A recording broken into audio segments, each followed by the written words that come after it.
Good morning. Could I ask you all to stand for the national anthem of Barbados?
Short film to introduce today's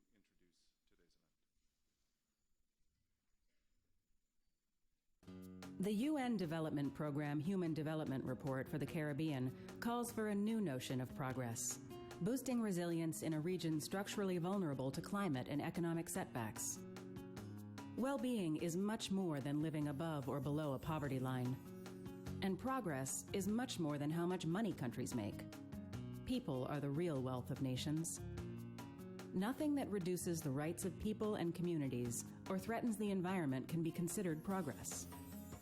UNDP is redefining what progress means. It's not just adapting to shocks. It means breaking through structural obstacles that hinder growth and well-being. A new generation of public policies can increase gains in the economic, social, and environmental fronts and boost resilience in line with the Sustainable Development Goals. This includes addressing people's needs and protecting the most vulnerable people throughout their life cycle. Caribbean women are disadvantaged in the labor market, with lower skilled and lower paying jobs than men. Women are also underrepresented in politics and are affected by violence, which threatens lives and impacts all of society. Youth unemployment and teenage pregnancy can hinder the possibilities of leaving poverty behind. And vulnerabilities are linked to young men, especially in poor areas, being both the main victims and perpetrators of crime. Older persons, especially women, are more at risk of being poor and sick. People rise into the middle class in the Caribbean because they have education, skills, and jobs. But a single shock, like a health problem, an economic crisis, or a natural disaster, can send an entire family back into poverty. That's why UNDP calls for boosting 4 factors that prevent people from sliding back into poverty. Social protection, access to care, especially for children and older persons. Assets that act as cushions when crisis hits, like a house, a car, or savings account, and better job skills. Multidimensional progress is also about safety, closing historic gender, social, and ethnic gaps, and access to justice. It's about protecting the environment, using renewable energy while reducing fuel dependency, and boosting resilience to natural disasters. It's about living a life with dignity and opportunity. This holistic approach to improving people's lives will help countries in the Caribbean achieve the Sustainable Development Goals, end poverty in all its forms, boost climate resilience, and leave no one behind.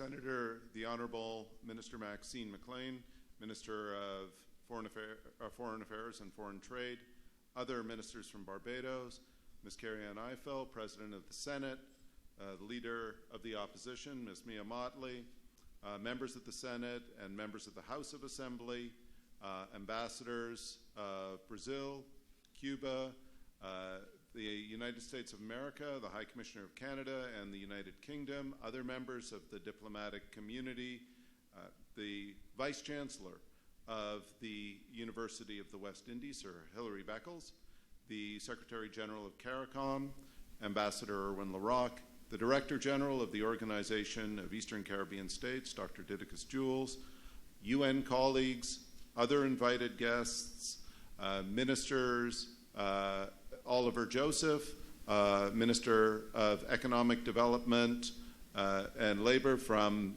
Grenada, and Minister Samantha Marshall, Minister of Social Transformation from Antigua and Barbuda, other invited guests, members of the press, ladies and gentlemen, a very pleasant good morning to all of you. I'm Stephen O'Malley. I'm the United Nations Resident Coordinator for Barbados and the OECS. I'm also the United Nations Development Program Resident Representative. It's my honor this morning to act as the Master of Ceremonies for this event. I would like to begin this morning by inviting the Administrator of the United Nations Development Program, Ms. Helen Clark, to come and to make opening remarks. Administrator.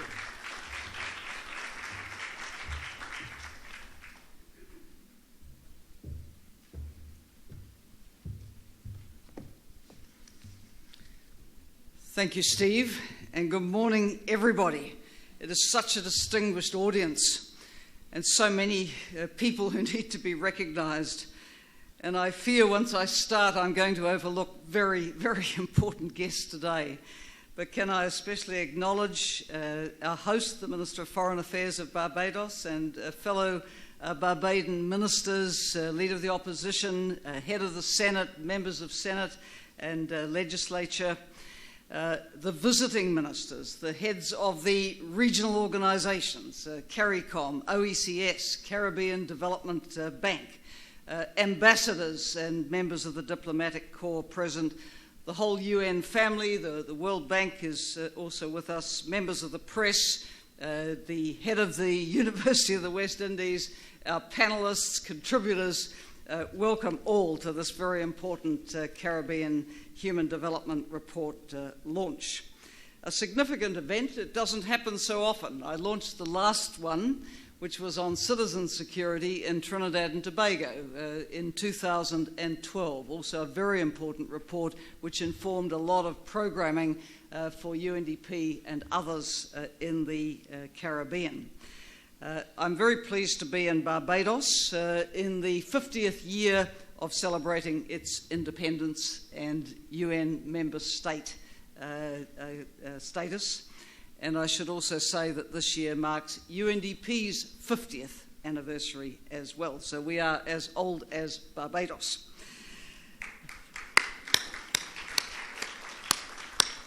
And can I say of our hosts, thank you for your commitment to tackling issues affecting small island developing states, your strong commitment to the regional and multilateral systems, your generous provision of the UN House to support our presence here. And that includes for the home of UNDP's sub-regional office for Barbados and the Eastern Caribbean. We're very appreciative of this support. So, to come to our weighty volume, the 2016 Caribbean Human Development Report on multidimensional progress, human resilience beyond income. It is a sister report to the Regional Human Development Report for all of Latin America and the Caribbean, which was launched in Panama in May. The inspiration for this report comes from the desire of Caribbean leaders to have metrics for assessing development which better reflect the unique vulnerabilities and challenges faced by middle-income, small island developing states. And I just make one reference here to an item hot off the press from the Pacific Islands Forum Secretariat, where the Papua New Guinea Prime Minister, Bill O'Neill, has advocated for the definition of fragile states to include states very exposed to climate change. And the support which goes to fragile states should, he advocates, be seen as something that those very exposed to climate change, as the Caribbean is, can benefit from as well. So, central idea of the report, the concept of multi-dimensional progress, enlarging the idea of human development, and our Human Development Index measures GDP per capita, education status and health status, enlarging it to include other important components of well-being, including having access to physical and financial assets, social protection and care systems, and decent work, all highly relevant to the Caribbean as elsewhere. The report makes it clear that this multi-dimensional progress should not be made at the expense of people's rights or of environmental sustainability. It emphasises that economic growth and multi-dimensional progress can be mutually reinforcing, and they certainly will be if the growth is inclusive and sustainable. We see growth providing the resources which can be channeled to investments in areas which are critical to multidimensional progress, like building inclusive labour markets and social protection and care systems. And these investments in turn help build people's resilience to shocks and the foundation for future growth. So this issue of building resilience to shocks is central to the report, not least with respect to preventing people from sliding back into poverty once they've been lifted out of it. We identify that education and employment help people move up out of poverty, but you need much more to keep people above the poverty line. And that includes those social protection systems which operate throughout our life cycles, expansion of systems of care for children, older people, people with disabilities, expanding access to those physical and financial assets, and continual improvement in the level of people's skills to improve work prospects. And let us always include prominently in that for women and for youth. The report looks at gains for human development in the Caribbean to date, and looks at how the region's structural and external challenges, such as high debt, low growth of recent years, a volatile global economy, and frequent natural disasters combine to put the gains at risk. A very important perspective for the Caribbean at this time, which is showing signs of recovery from the huge setback of the global financial crisis.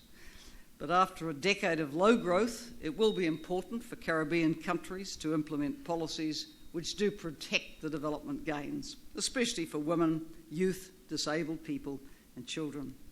And that does mean those adequate investments being made in the areas like social protection, job generation, and building the climate resilient infrastructure. We aim with the report to contribute to policy debates in the region at this early stage of implementation of Agenda 2030. These new Sustainable Development Goals are calling for a new generation of joined-up public policies, which will build resilience and integrate the economic, social and environmental dimensions of policy, including on peace and justice. Following the holistic and multidimensional approach of this Human Development Report will support countries in the Caribbean to implement the SDGs, eradicate poverty in all its forms, and leave no one behind. Let me say a word on UNDP support in the Caribbean. As you know, I am a New Zealander, and I come from a region where most countries are small island developing states. I have been immersed in their issues and challenges throughout my adult life, and have brought these perspectives and insights to my work at UNDP, emphasising the importance of building economic viability, climate resilience, access to finance, and addressing the challenges of non-communicable diseases, which also looms as a very large issue these days. UNDP will always be a steadfast partner to SIDS on these issues and on national development priorities. Under the leadership of our Regional Director, Jessica Fayetta, we've been scaling up support for the Caribbean.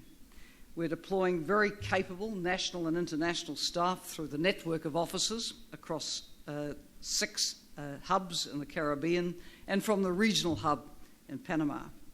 We've located staff out of New York to Panama Regional Hub to respond more efficiently to requests for technical support from the Caribbean, and increase the expertise we have in areas like disaster risk reduction, climate change, citizen security, with the recruitment of new international staff dedicated to the Caribbean. I'm also thrilled to see the development with the Caribbean governments and the regional institutions of the 5-year UN multi-country sustainable development framework, which identified priorities for action for the UN development system in the Caribbean. The priorities being to support building an inclusive, prosperous and equitable Caribbean, a safe and secure Caribbean, a healthy Caribbean, and a resilient and sustainable Caribbean. All of these issues are reflected in the report we're launching today. And so the report is another opportunity for all partners to have substantive discussions about how to translate this new UN multi-country sustainable development framework into concrete support and action around regional and national development initiatives. UN Development System is already rolling out support to countries in the region to mainstream the SDGs in national planning and policies and accelerate progress on the goals. This report and the practical tools which accompany it support those efforts. One of those tools, Poverty Risk Analysis, or POV-RISK for short, is using household level data over time to estimate what the risk is of people falling back into poverty and the key factors associated with that risk. And that allows us all to zoom in on the dynamics of how to truly eradicate poverty, an objective at the very heart of the 2030 agenda. And I understand that this analytical tool, POV-RISK, has already been applied in 18 countries across Latin America and the Caribbean. There's another tool, multidimensional clustering analysis, or COMBOS, and it's about supporting policymakers to create clusters of SDG targets which are interrelated, identify the common drivers of progress across them, and the courses of action which could speed up achieving those SDGs. That tool is going to be piloted this autumn in Latin America and the Caribbean. The eradication of poverty in the region, as I've implied, requires not only lifting people out of poverty, but keeping them out of it. A new generation of public policies is needed to address structural issues like high energy costs, access to development finance for countries, and to private financing for private sector expansion, improving data availability and use for decision making, and addressing the high levels of outward migration of skilled labour, among a range of challenges. Such structural issues are limiting the Caribbean's economic transformation and inhibiting the efforts of governments to ensure a more equitable, inclusive, and environmentally sustainable future. I wish to conclude by thanking all the members of the Advisory Board for the report, especially Didacus Jules and the OECS Commission, who guided the process of preparing the report and provided enormously helpful feedback throughout. We're very fortunate to have had the active participation of the 6 UNDP country offices in the region, which helped us identify where the good practices are and ensured that the voices and aspirations of people were always taken into account in writing the report. Sincere thanks also to colleagues in our Regional Bureau for Latin America and the Caribbean in New York and the Regional Hub in Panama under Jessica's leadership. And special thanks to George Gray Molina, our chief economist for the region, whose expertise has shaped our thinking on multidimensional progress. Finally, to the lead authors, thank you, Warren Benfield, Compton Bourne, and Kenroy Roach, for your outstanding work in bringing together the report we launched today. We truly hope the report will contribute to good discussions on the future of the Caribbean, to evidence-informed policymaking, and to further inclusive and sustainable growth and development in the region. Thank you very much for coming.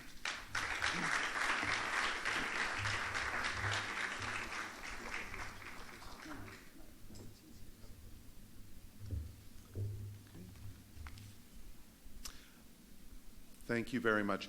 I would now have the honor to invite the Secretary General of CARICOM, Ambassador Erwin LaRocque, to make his remarks.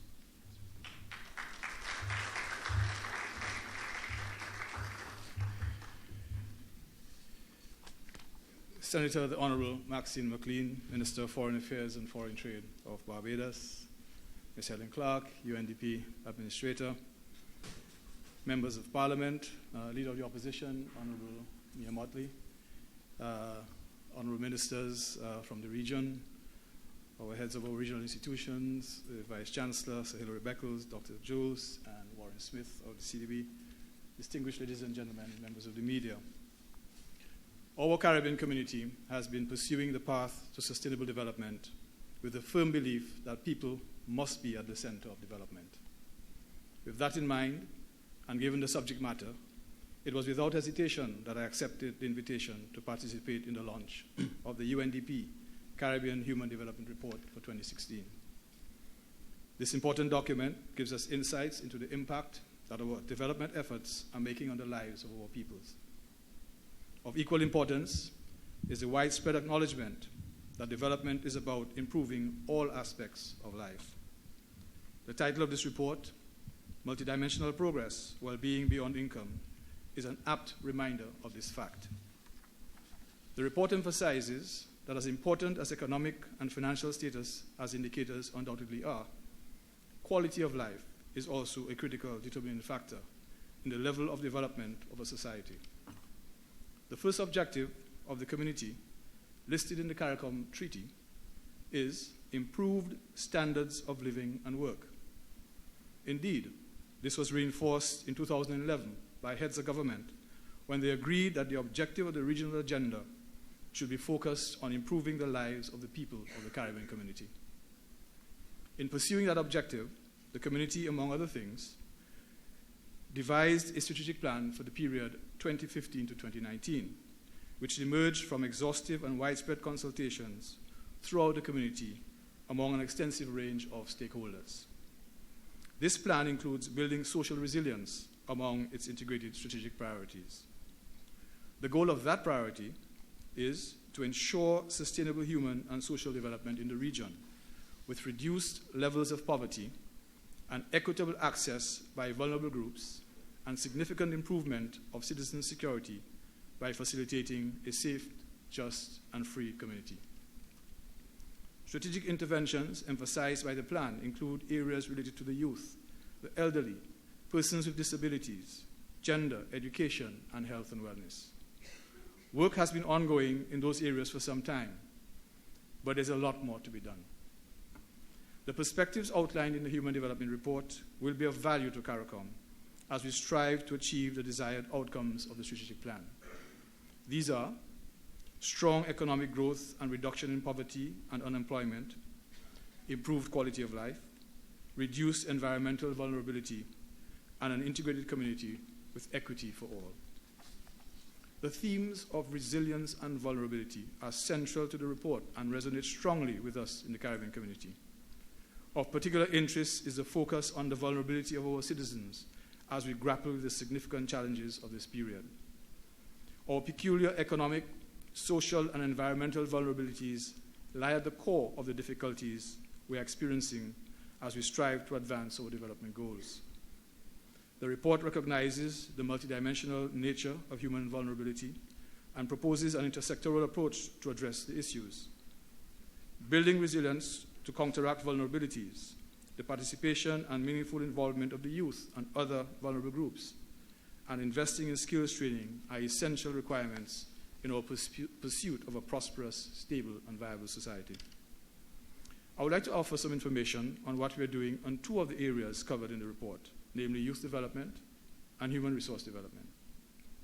The CARICOM Commission on Youth Development's landmark report, I and the Future, has spawned the CARICOM Youth Development Action Plan.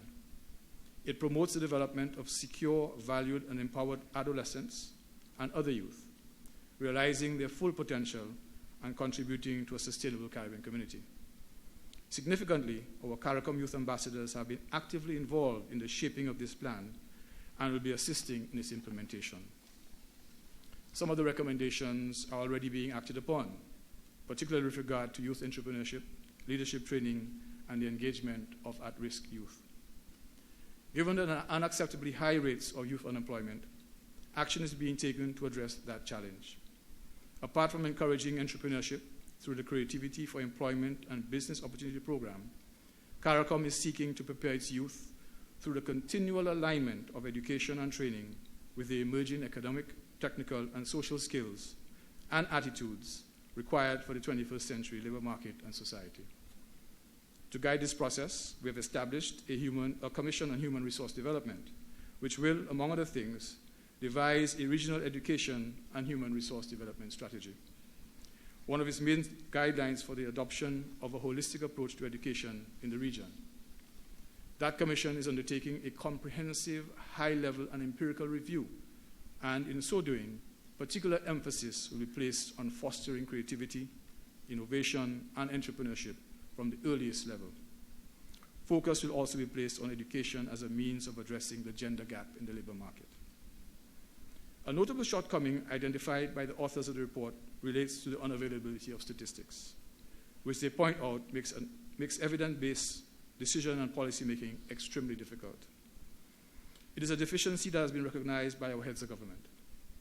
At the meeting last July, in acknowledging the importance of statistics to governance, to planning and policy-making, and to the region's efforts to attain sustainable development, they endorsed an action plan for statistics. That action plan, among other things, will seek to strengthen national statistical systems, as well as upgrade the information and communications technology infrastructure to support those systems. Success in this regard would provide a more reliable foundation for research in your succeeding reports. Further, the community will be requesting of the UN that with regard to statistics, CARICOM should be viewed as a distinct grouping within the Latin America and Caribbean area. This distinction is fundamental, as the data will be focused on the peculiar challenges that are faced by the small island developing and low-lying coastal states, which constitutes our community, most of which are designated as middle-income countries. This report has demonstrated the value of such an approach. Ladies and gentlemen, the Caribbean community has been actively pursuing its goals, notwithstanding its limitations with respect to human and financial resources. We're extremely appreciative of the assistance towards achieving those goals, which is being rendered by our development partners. In that regard, the United Nations system, particularly the UNDP, is a most valuable and long-standing ally. In UNDP Administrator, Ms. Helen Clark, our region and other SIDS have found a true champion. Helen's commitment to the development of small states has been a hallmark of her tenure. I had the pleasure of working with her as she co-chaired the Political Champions for Disaster Resilience, from which Haiti was a beneficiary. I have witnessed at first hand her advocacy in various fora and her attentiveness and sensitivity to the interests of small states. As she said, she hails from an island. Not a small one, but an island. She has been particularly tireless in advocating to the OECD, the World Bank, and the IMF the need to review the criteria for access to concessional development financing for SIDS that have been graduated due to middle-income status. As she stated in the foreword to this report, and I quote, "Development does not expire at a GDP threshold." The issue of vulnerability, therefore, must form part of the criteria for access to concessional development financing, and this report lends support to that approach. Helen, your support is appreciated. I thank you and Jessica and the other staff at UNDP.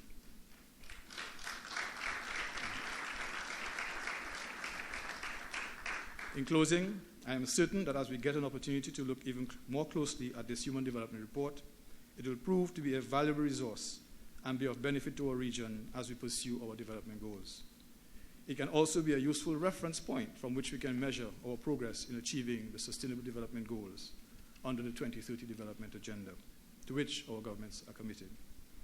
The report recommends that, and I quote, a fundamentally new approach to Caribbean economic growth focused on human progress is needed, and that issues affecting human progress should be treated as central and priority elements in comprehensive growth and development strategies. This is in keeping with the vision of our heads of government, as expressed in 2014, when at that time they made a declaration prior to the adoption of the 2030 Development Agenda. The heads of government declared, and I quote, "The development agenda must be premised on promoting the welfare and well-being of all people. It should promote mainstream sustainable development and the balanced integration of its three, it's there somewhere, of its three, how about that, dimensions, economic, social, and environmental." You know, I always thought that was going to happen to me one day, and it did, but I was prepared, "at all levels, and that it should build on the lessons of the Millennium Development Goals towards a single, comprehensive, and integrated agenda that is responsive to the diverse development realities with which individual countries and regions are confronted," end quote. That is what we in the Caribbean community are seeking to do. I thank you.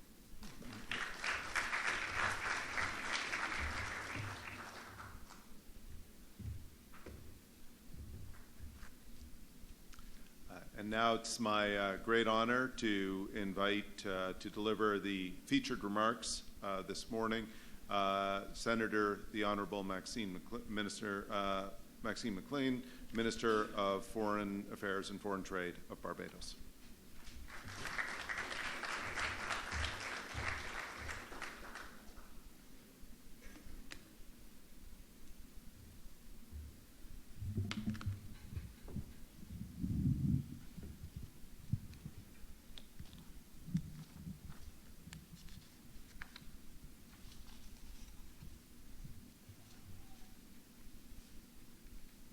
Thank you very much, Mr. Master of Ceremonies.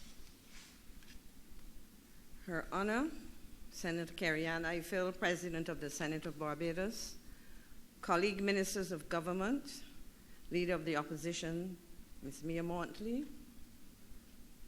visiting ministers, Minister Oliver Joseph, Minister for Economic Development, Planning and Trade, and Minister of Labor of Grenada, Minister Samantha Marshall, Minister of Social Transformation, Antigua and Barbuda, other members of Parliament, Administrator, United Nations Development Program, Ms. Helen Clark, members of the Diplomatic Corps, Excellencies, ladies and gentlemen. I am delighted to participate in the launch of the 2016 Caribbean Human Development Report. On behalf of the Government of Barbados, I extend a special welcome to Ms. Helen Clark, Administrator of the UNDP, and her staff, who have traveled from New York for this occasion. As I did in my introduction, I also recognize the presence of a number of dignitaries, including ministers of government, the Director General of the OECS, and the Vice Chancellor of the University of West Indies, to single out a few. At the outset, please allow me to express appreciation to the United Nations system and to the UNDP in particular for the preparation of this valuable report. And in that vein, I also recognize the primary authors. I want also to extend special congratulations to the UNDP on your 50th anniversary. We are celebrating together, in effect. It is a clear demonstration as we look at this report that our consistent and persistent advocacy against a one-size-fits-all approach to development has been heard and accepted. We in Barbados and the Caribbean therefore welcome this Caribbean Human Development Report.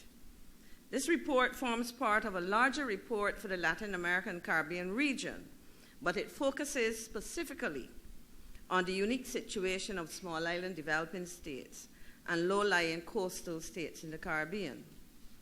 The focus of the report, multidimensional progress, human resilience beyond income, aligns neatly with what we in the Caribbean have identified as our core development issues: vulnerability, resilience, and sustainability. You may recall that at the 36th meeting of the CARICOM Conference of Heads of Government, which Barbados had the honor to host in July 2015, the heads chose as their theme, CARICOM, Vibrant Societies, Resilient Economies. And as a result of their deliberations, the CARICOM heads of government concluded, and I quote, they agreed to continue to strengthen advocacy for conditions important to the community as a region comprised entirely of small island developing states and other low-lying coastal states. They emphasized the particular nature of SIDS, which made them a special case for sustainable development, and called for measures to address the inherent and permanent vulnerabilities, in particular, facilitate resilience building in economic, natural, and social systems. In keeping with the commitment to increase the level of advocacy and outreach, a number of heads of international and regional organizations were specifically invited to meet with the CARICOM heads during the conference here in Barbados. Among them, the Secretaries General of the Organization of American States and the United Nations. And I do recall we did have also the Secretary General of the Commonwealth. We welcome the continuation of the high-level engagement between CARICOM countries and the UN. We appreciate the participation of the administrator of the UNDP in this launch and the opportunity to engage with her directly on the challenges facing the small island and the small vulnerable economies in the Caribbean. And we look forward to exploring opportunities for greater levels of assistance from the international community, especially UN, and its main entity with responsibility for development. Excellencies, ladies and gentlemen, at the national level, Barbados has faced and continues to face a number of inherent as well as exogenous challenges. Our geographic location makes us vulnerable, as we know, to natural disasters and to climate change.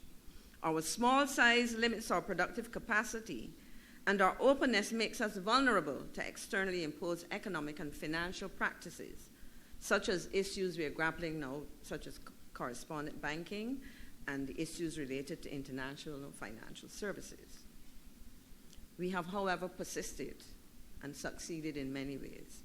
Ironically, the fact that we have succeeded in pursuing strategies which have fostered a measure of resilience has resulted in our classification, that is Barbados, as a high-income state based solely on our GDP per capita.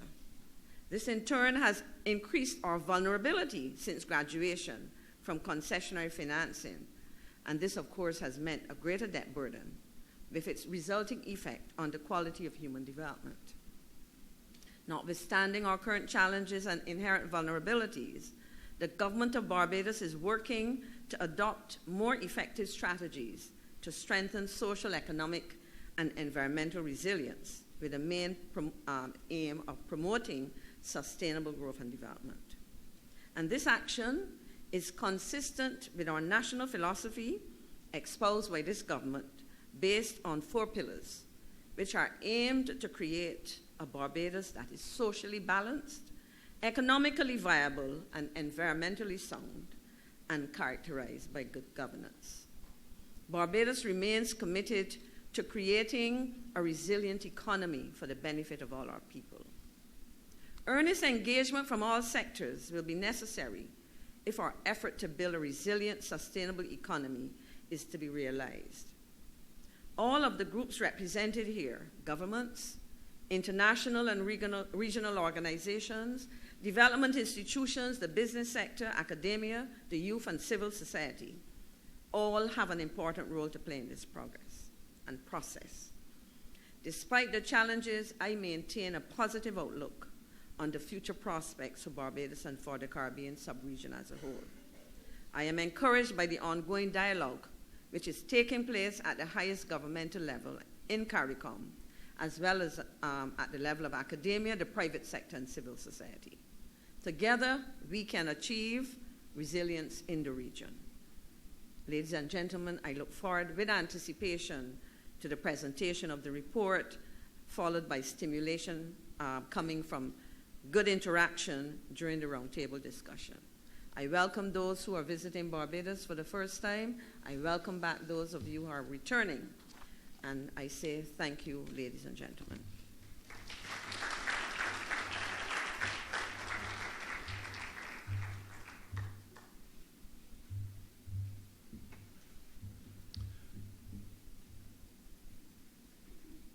Thank you very much, Minister.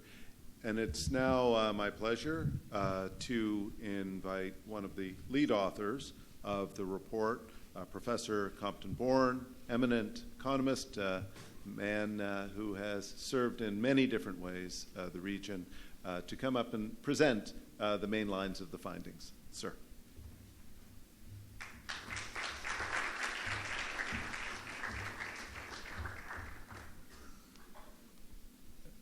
Thank you. I will simply say, distinguished ladies and gentlemen, all protocols fully observed, and proceed straight into the report. It is a privilege to be able to present this report on behalf of myself and my two fellow lead authors, Dr.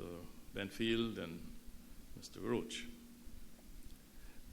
The title of the report, Multidimensional Progress, Human Resilience Beyond Income, conveys the concept that human progress is not unidimensional and that it would be a huge strategic error to measure human progress only by growth of personal incomes or by aggregate economic growth, or to focus policies only on factors affecting the resilience of states and not to examine as well, as this report does, the factors which determine human resilience. The two are complementary, but they are not identical. There are four key messages from that can be distilled from the extensive details in the report. One is that the countries of the region must boost inclusive economic growth and simultaneously seek to achieve multidimensional progress. And I like that the observation that multidimensional progress enables sustainable economic growth. Secondly, there's increasing human vulnerability in the Caribbean. Third, sluggish economic growth has constrained multidimensional progress. And the region needs to act decisively to accelerate its economic growth rate. And fourth, the Sustainable Development Agenda 2013 requires policy initiatives that build upon interrelationships across sectors, institutions, and actors, using the word actors very broadly. The conclusions of the report derive from diagnosis and analysis of both economic performance and human progress. An essential element of the diagnosis and analysis is the importance attached to the concept of multidimensional progress in assessing human vulnerability and changes in that vulnerability over time. As we see here, multidimensional progress is defined as a space for human development, which takes account of the normative limits that are imposed in societies, and that nothing that diminishes that space is consistent with development. But the multidimensional progress is, as we define it here, is the latest stage in the evolution of a concept that has continuously sought to broaden our understanding of human development, a process that encompasses the Human Development Index, the notion of multidimensional poverty, and now the notion of multidimensional progress. So it's an expansion of the range of issues that one has to consider. It's an expansion of the indicators of human progress and the metrics for measuring human progress. We do have to recognize, as the report does, that achievement of multidimensional progress is constrained by structural factors which retard Caribbean economic growth. Factors such as low economic growth, high debt burden, fiscal limitations. And that these, as we can see here quickly, the trend in economic growth in the region, we see the problems of fiscal constraints and debt. And these then have a limiting effect on the ability of countries to address key elements of vulnerability in their societies. The persistence of high rates of poverty in many countries, the persistence of high levels of unemployment, particularly among youth, where the unemployment rate tends to be twice that for the unemployment rate of adults. And they limit as well the ability of countries to engage in the proactive social expenditures that are really necessary to address the vulnerability issues and to prevent our citizens regressing into situations of poverty. Social expenditures that are required to build human resilience in the most challenging of times. The public policy problems are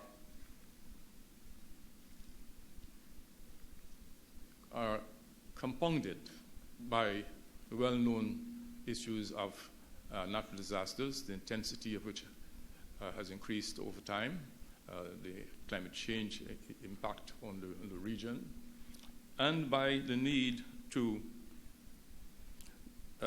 achieve a more harmonious relationship between the pursuit of economic growth and environmental sustainability.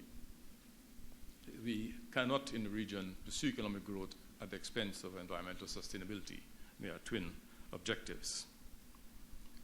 An important component of the report addresses the question of who are the most vulnerable in the Caribbean and analyzes the causes or sources of their vulnerability.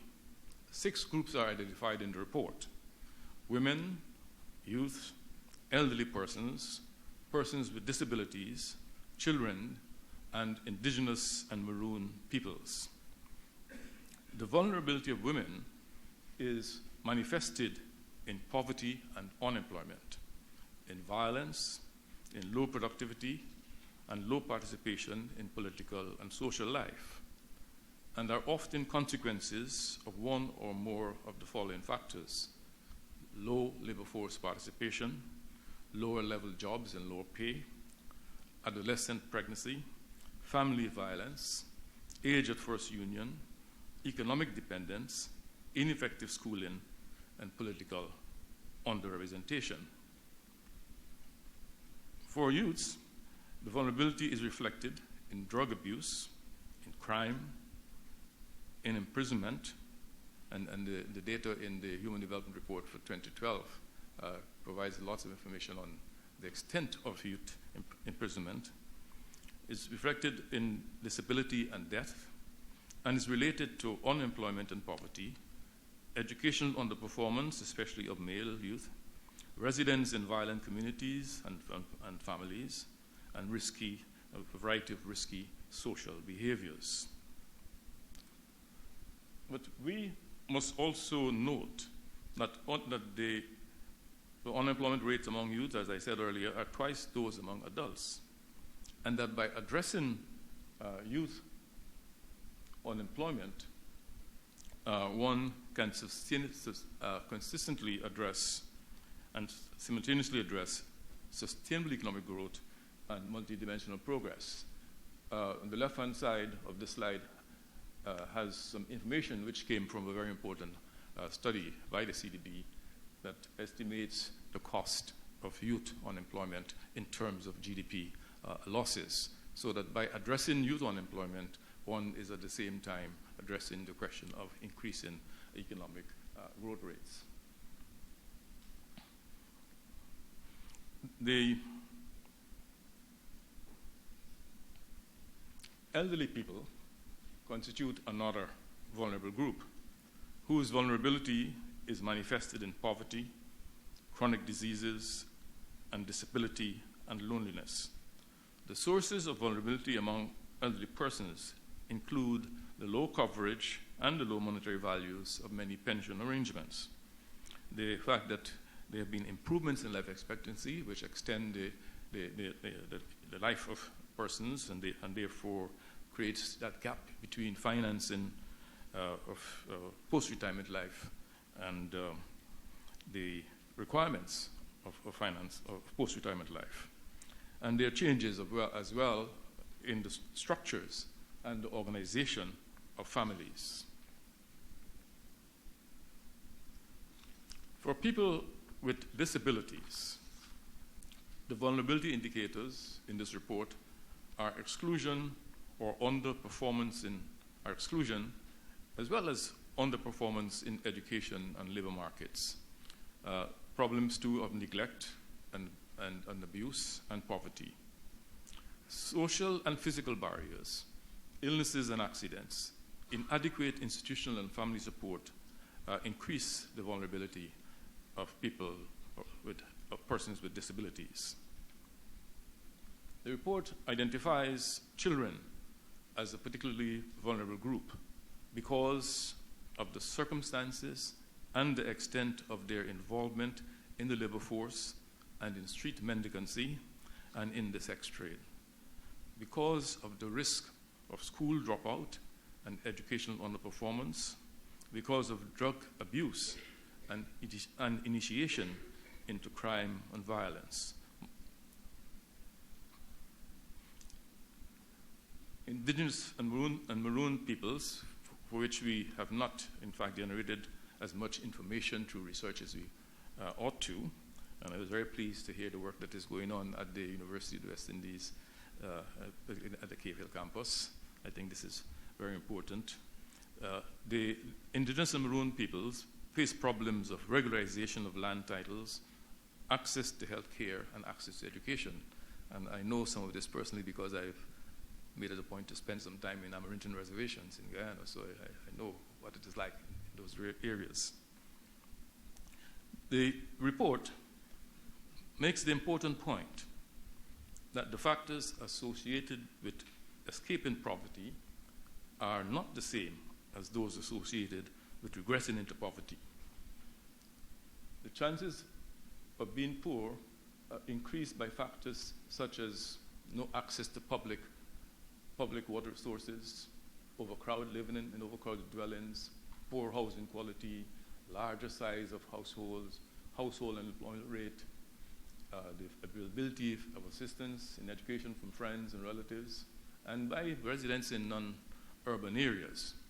And then the chances of sliding back into poverty are affected by the receipt of remittances from abroad, health insurance, receipt of pensions, living in dwellings with more rooms, the heads of household being self-employed, and the head of household having secondary or tertiary education. So there's a variety of factors, all of which can determine whether vulnerable individuals experience reductions of vulnerability or increases in vulnerability. Given the diagnosis and analysis, how can Caribbean countries make multidimensional progress? The report suggests that an important step is taking account of how people in the communities define and measure progress. Focus groups can help to strengthen public or people participation in governance, meaning management of the affairs of countries in the broadest possible light. Further study, we were able to draw on some UNDP conducted focus group which included women and men of different ages and income groups, residents of rural and urban areas, persons displaced by natural disasters, the indigenous population, people with disabilities, and political leaders. And we convey in the report what these people say about progress, what constitutes progress for them. And here in the slides you see a variety of quotations which speak to that. In sum, for people in the region, what constitutes progress varies obviously with groups and with countries. But what is also clear is that they do not see progress as a linear progression. They realize that there are ups and downs in their lives and in the circumstances of their country which can affect progress. But they're also quite clear that progress cannot be measured purely in terms of income. They define it in terms of access to education, access to water, a variety of factors. And those articulation of views by the public, we suggest, are an important element in a strategy for pursuing multidimensional progress. Commitment to the implementation of the 2030 Agenda would itself be a major step towards multidimensional progress. And as said already by Secretary General LaRocque, the region's government have committed to that. Commitment and taking a multidimensional approach would facilitate an integrated focus on the various components of sustainable development and multidimensional progress. And here we have a chart in the report which shows the very complex sets of linkages between various priorities, objectives, targets, and the need for an extremely focused approach. But that approach can also be helped by using tools which bring out more clearly or more sharply the trade-offs, the conflicts that might exist between policy measures, between intended policies, and implicit trade-offs that might have to be made. This slide uses an example taken from another country outside of the region, which shows what happens if you seek to pursue a fiscal revenue maximization objective, let us say by increasing VAT, what it does for the revenues and what it does to your poverty objectives. And so in this particular case, revenues increase, but poverty rate also increases. So that almost any public policy has elements of conflict and trade-offs. And I think having the tools to make very explicit those trade-offs would improve, the tools and the data would improve the quality of public decision-making. 3 possible baskets, policy baskets for achieving the SDGs are highlighted in the report. The first would aim at broadening and deepening advances in human and social development with a focus on the most vulnerable groups. The second policy basket seeks to unlock inclusive growth potential by removing persistent structural barriers with a focus on growth sectors and growth enablers. The third policy basket would seek to fast-track efforts for environmental sustainability and resilience. And in the next few slides, we identify the factors within each of the policy baskets. And you can see there are many kinds of social policies in that basket. and that we make the observation that many of the issues concerning youth are splintered among various departments and ministries, and again, there's need for an integrated and coordinated approach, a holistic approach to give policies a greater chance of success. Here, the Resilience Basket 2 focuses on the things that will help to improve economic performance, the development of national energy diversification strategies, the strengthening of fiscal management, the closing of tax loopholes, development of strategic international partnerships and financing for development. This obviously links to an earlier report that was done on access to concessionary finance that the UNDP had supported, and the reassertion of Caribbean leadership on global development issues.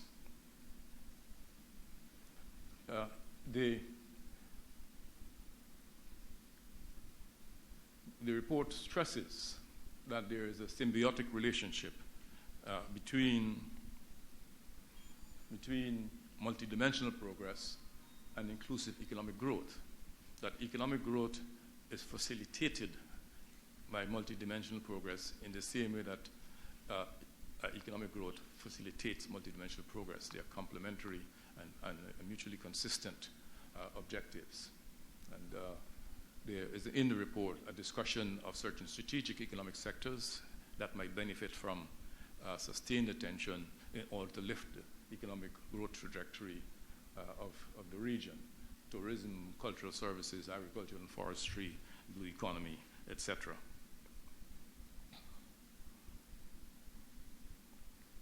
And then the Resilience Basket deals with the environmental sustainability issues, which include transitioning to green economy models and improvements in environmental stewardship, management, and conservation. Now, the rate of progress with the policy baskets would be conditioned by improvements in the availability, quality, and use of data for evidence-based policy decisions. This is a critical requirement, and I'm glad that Secretary General Rock mentions that the heads of government have accepted this as an urgent requirement. The CDB has done a lot in generating data, particularly in the poverty area, but as the bank itself will tell you, we are behind in terms of the timeliness of that information.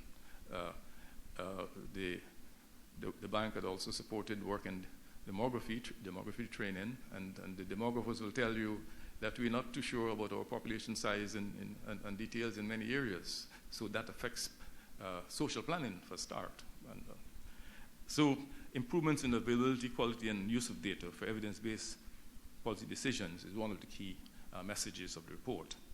Another message is that there needs to be improvement in public participation in policy making and evaluation, and that there needs to be strengthening of systems, tools, and processes for government, institutions, communities, and civil society actors in the proactive development planning, implementation, monitoring, and evaluation.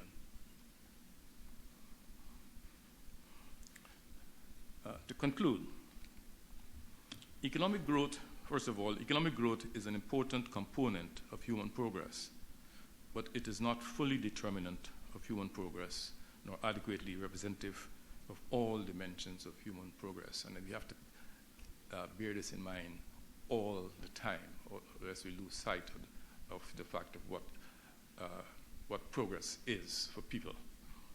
Secondly, the aim must be to boost inclusive economic growth and to build multidimensional progress. Third, it is critical that structural vulnerabilities in the Caribbean are addressed definitively. And fourth, there are several groups of Caribbean people who, in their daily lives, face complex vulnerabilities and risk and are among the most socially and economically disadvantaged. The bridge between the current challenges and Agenda 2030 is specific to each country. We can't avoid that. countries have specific challenges, specific circumstances, but there are certain commonalities. What is common to all of them is the fact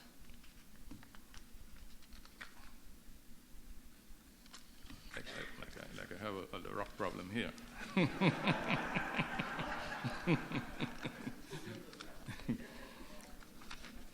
I lost my page. Let's see. Anyway, yeah, what is common to, it's here. What is common to all of them is the fact that the development agenda does not expire at a threshold of income, as we emphasized in the very beginning of the report as well. And also common is the implication of that a focus on welfare beyond income is an urgent necessity for sustainable social and economic development. The authors of the report and UNDP, I'm absolutely sure, are convinced that there's much to be learned about policies and approaches to the challenges of multidimensional progress and inclusive economic growth from the various analyses, recommendations, explorations in this Caribbean Human Development Report. I urge all in the audience and the wider Caribbean to read it time and time again. Thank you for your attention.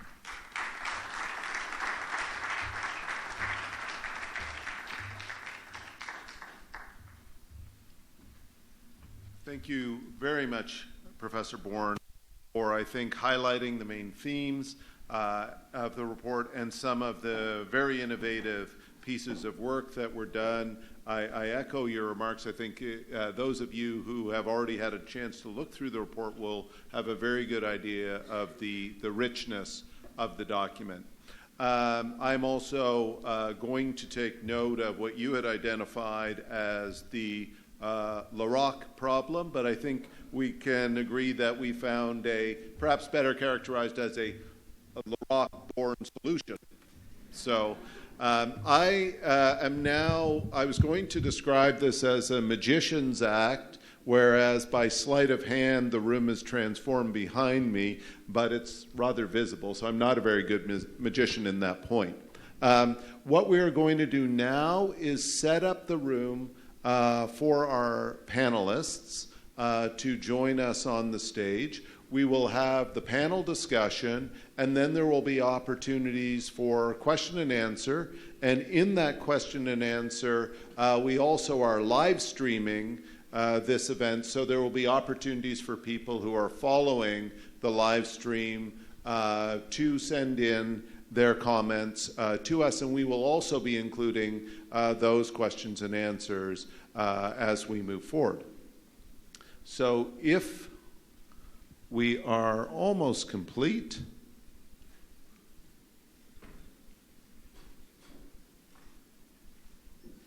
then I am going to take this opportunity to invite our moderator for today's event, Ms. Jessica Valletta, the Regional Director for the Bureau of Latin America and the Caribbean in UNDP, to take her seat. And I would similarly like to invite our other distinguished panelists to join us on the stage. Shall I give you? Oh, you're okay. Okay. There, Alejandro, this.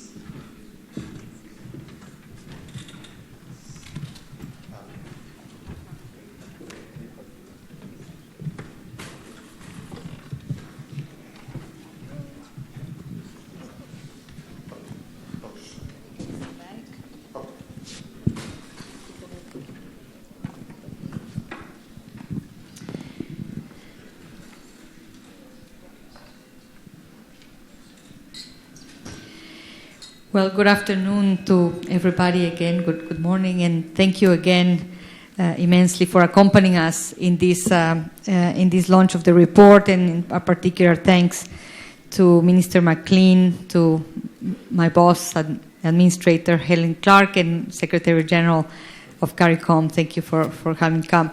Let me start by just making a brief round of presentations of our distinguished panelists.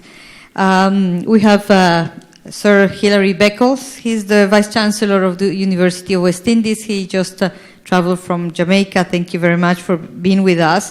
He's a globally renowned scholar and a member of the United Nations Secretary General's Scientific Advisory Board on Sustainable Development. Welcome, Sir Hilary Beckles. Our friend Didakos Jules is going to be absent for a little bit. I think he may join us in a bit. I have also His Excellency Senator Samantha Marshall, Minister of Social Transformation of Antigua and Barbuda. She's a long-time advocate for human rights and women's rights. Thank you, Minister, for being with us. We also have His Excellency Oliver Joseph. He's the Minister of Economic Development and Planning and Trade, and also Minister of Labor of Grenada. So he's a long-serving public servant. He's holding two key ministries in Grenada, and will be telling us also about the situation in Grenada. Professor Warren Benfield, he's one of the lead authors of the report, together with Professor Compton Bourne and my colleague Kenron Roach. He's a professor of economics at the City University of New York, and has been also advising the Caribbean institutions in many ways. So thank you for your contribution. And we have also next to me Marla Dukaram, and she's one of the best-known economic commentators in the region. She's an economist for the Royal Bank of Canada, the Caribbean operations, and many of us look forward to her quarterly updates. I just read yours, the last one. Thank you very much. And we will have also Professor Compton Bourne after his excellent presentation, who doesn't need more introduction. He's the former president of the Caribbean Development Bank, and has been advising also on public economic policy in the Caribbean, in Africa, in Asia. He's one of the lead authors, and will be standing by to give us any comments and reactions. So let me start perhaps with Minister Joseph. Well, we've heard that the main messages of the report is that economic growth and multidimensional progress, meaning decent work, quality of education, gender equality, social protection, care system for the elderly, the women, the disabled, and the development of safe communities, the protection of the environment, are all mutually reinforcing. And that, of course, more sustainable and inclusive economic growth is helped by multidimensional progress, and vice versa. Especially that more targeted social and economic policies to address human development needs, especially in most vulnerable societies, are needed to also advance on this agenda. So given that Grenada has been successful in reigniting the economic growth, I think it's important for us to hear from you, Minister, how you make this growth sustainable, supporting social policies at the same time, especially on issues of youth employment, for instance. And how do you think in your country the inclusion of the most vulnerable can also go hand in hand with economic growth? Thank you very much, and it's a pleasure to be sitting on the panel here today to discuss this report. All governments in the Caribbean seek to lift the standard of living of its citizens. That is fundamental. The approach in doing it may be different. We have had several reports. We entered into the Millennium Development Goal, and now we sign on to the Sustainable Development Goal. This report, Multidimensional Progress, brings a different perspective to bear on the way the Caribbean government can approach this problem. Over the years, we have seen poverty increase, unemployment increase, yet we continue to struggle with this problem.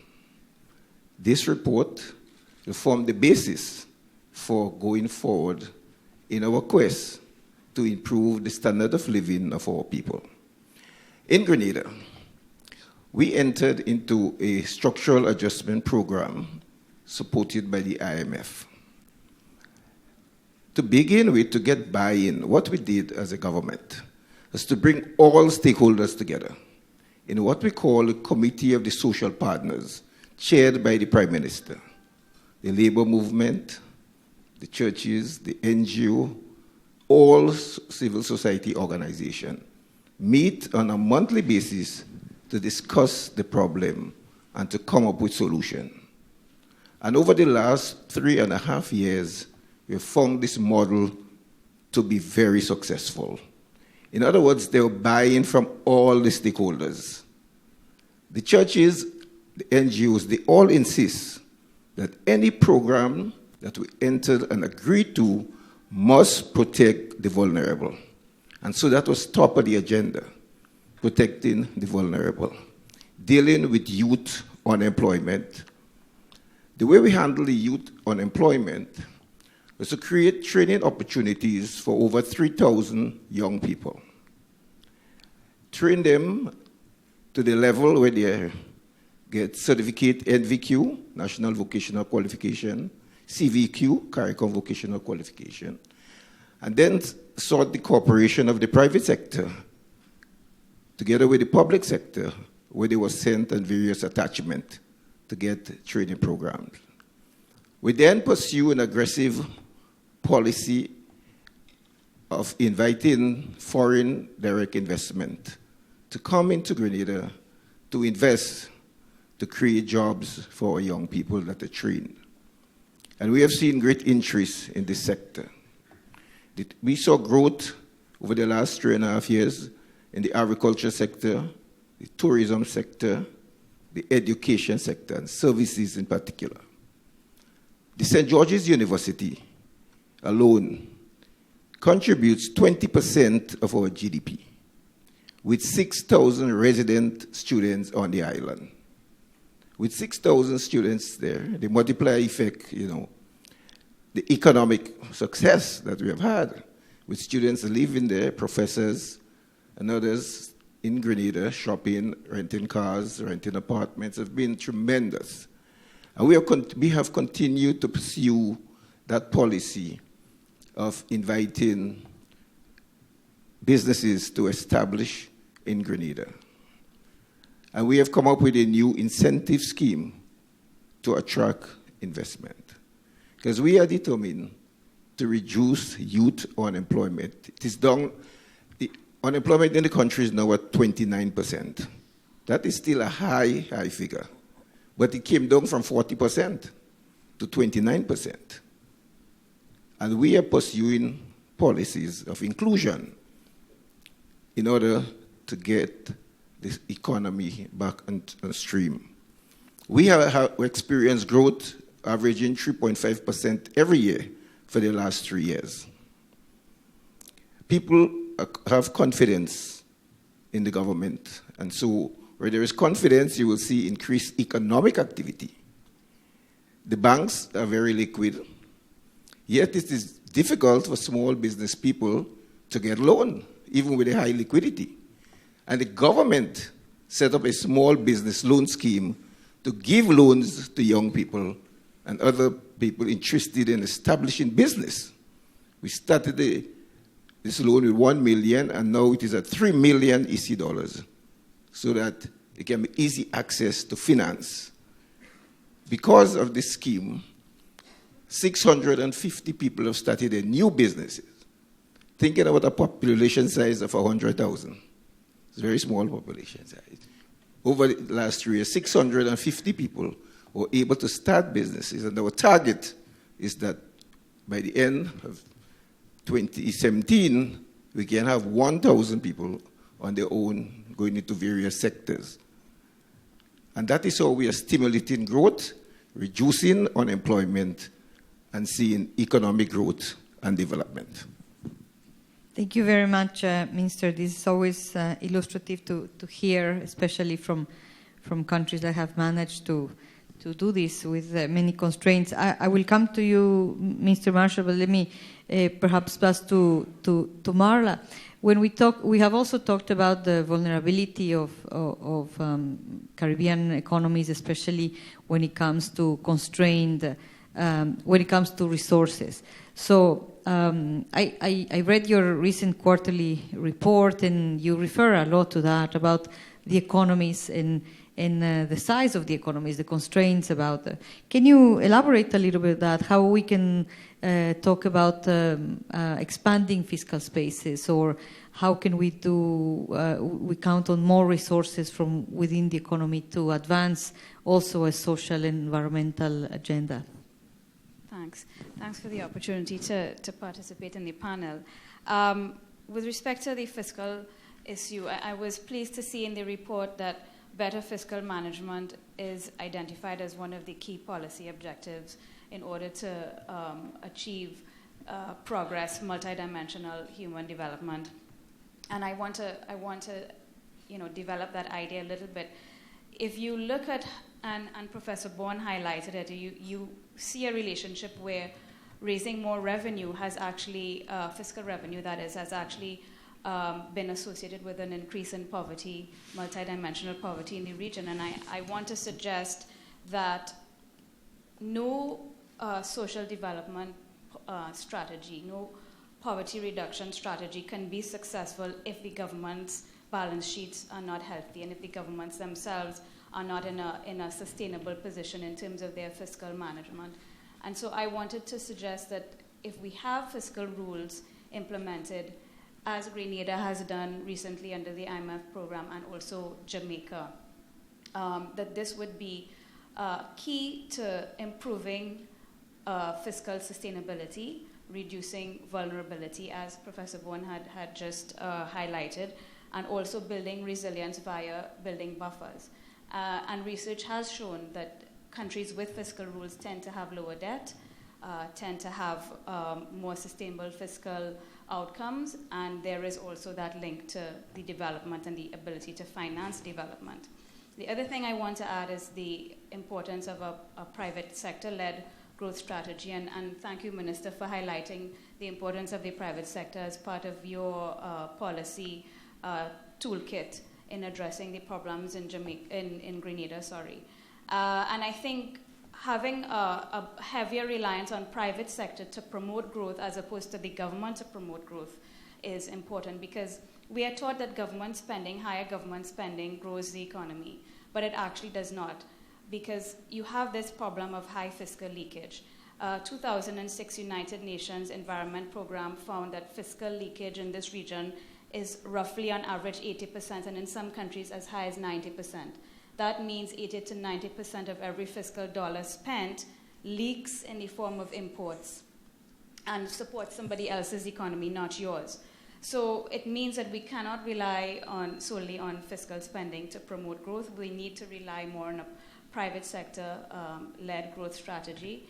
And the two, I think, will go hand in hand. If you have fiscal rules that limits the options for fiscal unsustainable spending, and you allow governments to make room for more private sector activity, but promote and enable private sector activity, it will lend to greater private sector-led growth. Thank you. Thank you very much, Marla. These are important points to make, and maybe I can refer to Minister Marshall, since you're Minister also of, you deal particularly with social policies, in following on this thinking. How do you see the recommendations of the report in an environment of how can we advance these social policies, especially in an environment of small fiscal spaces? Thank you very much, and thank you for having me as a member of this panel. Let me just indicate within Antigua and Barbuda, what we recognized was that, of course, we are of limited resources. And we needed to ensure that we developed a structure whereby we harnessed all the resources that we had. And that is actually what we're going through, the process that we're going through right now, and try and ensure that we married the policy for economic growth with social development. In that regard, what we're now looking at, and I have to say thank you to the UN and in particular UNICEF, because they've been working with us in ensuring that we develop our first ever National Social Protection Bill. The first draft is finished, and we'll be moving forward in ensuring that that is tabled, if not by the end of this year, but early next year. The reason for that is that we recognize that despite any level of economic development, if you do not have social development at the level that it should be, your people will still perish. As a result of that, you can never track or know for sure whether or not the programs that you're doing are successful unless we have the data to support that. And that is the second critical area that we're now looking at in ensuring that we develop the data. So most of what has been recommended within the report are areas that we are actually targeting to ensure that we are able to eliminate poverty. We also take very seriously the issue of unemployment amongst our young people and our women. And what we have done is we're now piloting a project that deals with the financial empowerment to help as an advisory board to individuals and to help to guide them to areas where they can develop a better skill set so that they can really be sustainable at the end of the day for themselves. Of course, we have to take into consideration that any programs we have, and I have to say, we've had over 30 programs that deal with the assistance of our vulnerable, but they have never been in a structured way. And so you're not getting the impact that you need. And sometimes countries have a number of programs in place, but we do not ensure that they're structured and targeting who we need to target. And so through the process that we're going through now, the development of the National Social Protection Bill, that is one of the key areas that we're trying to ensure that we do. Collaborating and working along with the other ministries that also provide programs, such as the Labor Department, where they do the training program for our young people, such as the Ministry of Education, primarily the Ministry of Health.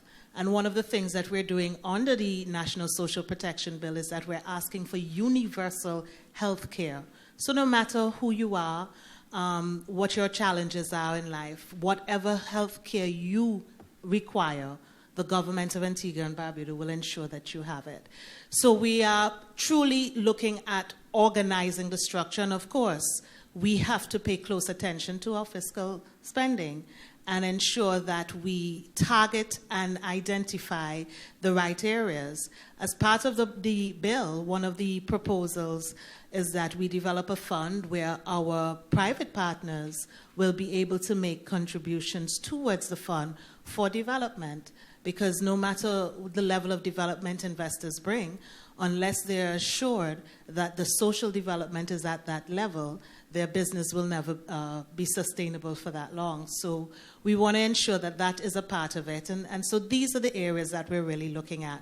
So I must say that the report is very timely because it truly should be a guideline for all Caribbean countries as to how we move forward, and a checkpoint for us to make sure that we're trying to put the structures in place as they need to be. Thank you, Minister. Very clear example we have heard from both ministers of how governments, the challenges of government in the Caribbean to bring together these dimensions. You mentioned also the issues of poverty and war, and you have been as part of the analysis in the report, especially what we think a very innovative analysis on the transitions about poverty. That this idea that people go in and out of poverty, and of course the challenge is that once you have left these thresholds of poverty, that how to maintain them. So maybe you can mention a little bit about that, on especially how it can be replicated in the Caribbean. We know we did already a first attempt for Jamaica, who had the data, but also data is a challenge. So maybe you can refer to some of that. Thank you so much. Is it on? I have no idea. Yes, it is. Yes. Well, people are poor for different reasons, and they experience poverty in different ways. And so there's a constant churning of movement in and out of poverty, in and out of vulnerability, and into and out of the middle classes. So fortunately, we had some panel data from Jamaica's Survey of Living Conditions for 2002, 2003, and 2009, 2010. And that panel data allowed us to look at the dynamics of poverty, movement in and out of poverty, movement out of poverty into the middle class, or movement out of the middle class into, or movement back into vulnerability from the middle class, or into poverty again from vulnerability. And what we found is that the number of individuals who are moving in and out of poverty are pretty much similar. I mean, if I look at 2002, 2003, I find that roughly about 40 individuals moved out of poverty. In 2009, 2010, about 36. This is out of 100, so it's like 37%, 40%. And if I look at the vulnerable, in terms of moving back into poverty or moving into the middle class, it's pretty much about the same percent, between 40 to 37%. But what is driving this churning? Because the thing is that the numbers may look the same over time, but the people who are captured under the line is different. So we have to recognize that in terms of targeting poor and vulnerable individuals. As I said, people are poor for different reasons and experience poverty in different ways.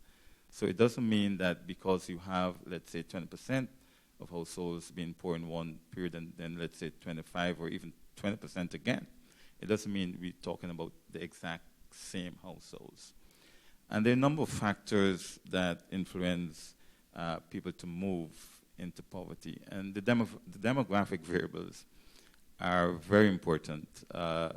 The number of children and the different age cohorts, 0 to 5 or 6 to 17, those put added burden on the household. Even though we find that fertility levels are coming down, we find that the child dependency levels are coming down, we still find the demographics in terms of number of children playing an important role in terms of the well-being of households, as well as elderly individuals. And that is showing a slight different trend in terms of dependency. We're seeing higher levels of age dependency, which suggests, of course, we know the Caribbean is aging. And so the number of elderly individuals is also a factor in terms of movement in and out of poverty. Disabled members of households, too, of course, constrain household resources. They have to be maybe a household member who provides care for that person, or it affects their labor market participation. So if there's a disabled member in the household, that also constrains households' resources and could cause them to slide back in poverty. And I want us to think about disability in a different way. It's not so much different. It's pretty normal. The percentage of individuals who are disabled in a given population may be somewhere about 9-10%. So it's not so abnormal. It's pretty much a normal. So we have to think about how do we enable these individuals to participate much more successfully in economic activities, and many of them can. I mean, I'm happy to be sitting next to the Vice Chancellor because I hope I'll be able to talk to him later, being a past member of the Department of Economics and Silices. But we've done a lot of work, particularly Gail Giddens, which is at the CDB. She's done a lot of work in terms of disabilities and how we can engage those members more in economic activities in the society. Another factor that puts households under pressure in terms of movement into poverty is being victims of crime and suffering a natural disaster, the crop failure. Those negatively impact households' resources and cause them to move into poverty.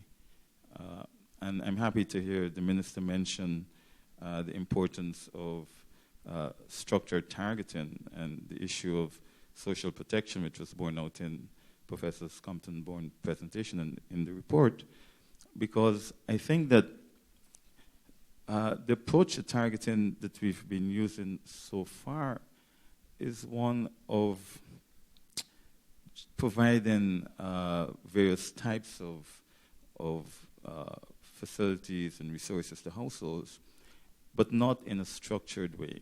And so there's high levels of duplication. Things are not properly streamlined. Households have to seek from different agencies. And I think the movement towards much more structured targeting is clearly an important activity that we must do. I should recognize that some of this is already being done in Jamaica, St. Lucia, and Belize.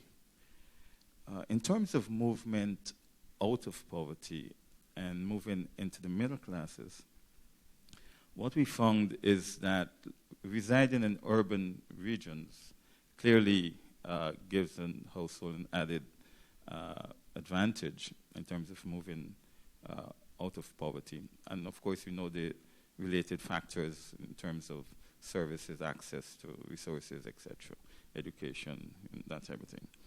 And being self-employed, being employed in the private sector, having education, both secondary and tertiary education, and some of these were mentioned in the presentation. But I just want to emphasize that I think what I take away mainly from the report is the importance of evidence-based policymaking and the availability of data to drive that process. Because if we are going to do, as the Minister suggested, in terms of structured targeting, then we need the data that would allow us to properly identify the individuals who are in need. Thank you. Thank you, Warren. This part of the research is something that UNDP will continue and hopefully will be working with many of the governments of the Caribbean. It's already happening in many countries in Latin America. Professor Beckel, sorry to keep you at the very end, but I know that many of the issues we have discussed resonate very much with the research that the University of West Indies is conducting. And I think we will be very interested to hear from you your assessment of the Caribbean progress on human development, perhaps with a specific angle on the optic of human resilience, having people at the center of this analysis. Thank you, Madam Chair. Excellencies, colleagues, friends, good morning. I would wish to begin by saying that this is a fine report. It is a very relevant report, and it reflects, in my judgment, the finest level of thinking about development at this moment. And effectively, it really says what we have been saying for the last 30 years about the peculiar and specific features of the Caribbean economy as to be distinct from other small island developing economies. There is the Caribbean exceptionalism. There are peculiar features about this that we have to foreground in terms of the Caribbean circumstance.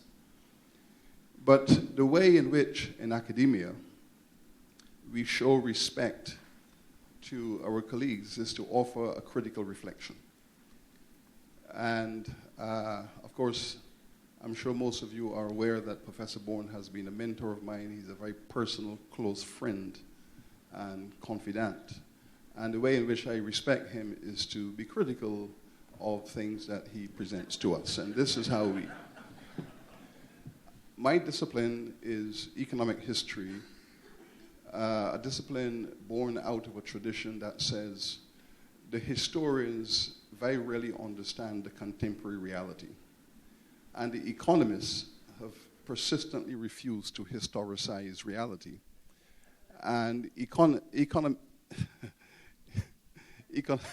econometric history is really an attempt to forge historical patterns and trends and to see how the contemporary period is made, how it's constructed, so we can formulate strategies within the concept of knowing the process of time and where we are at a moment along a trajectory.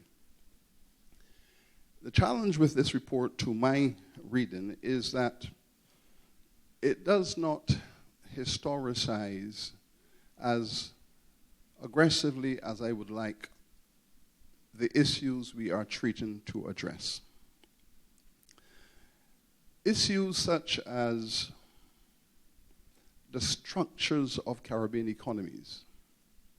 Caribbean economies are among the most extreme structured in terms of the distribution and ownership of wealth, in terms of the extreme usage of the human resource, in terms of minorities having access to the development resources and appropriate the fruits of development. The Caribbean is quite distinct from other small island nation states because of its peculiar history. And therefore, the Caribbean has to be discoursed in terms of these historical features. We know that the wastage in Caribbean economies, the wastage of the human intellect and capacity in Caribbean economies is more extreme than you will find in other small island developing states or small developing states. And this is a function of historical trends and patterns. We have been trying to reconstruct and deconstruct these economies for 50 years since independence, and they have proven to be very stubborn. The structures of history we inherited from the colonial agenda have proven to be extremely resilient to the conversations about democracy, equity, openness, accessibility. And we have to understand that the resilience is not so much within the context of family, people, institutions, but the macroeconomic structures are extremely resilient. So that the poverty trap in the Caribbean is really a democracy trap, because democracy has been held up. It has not been able to move into its third phase.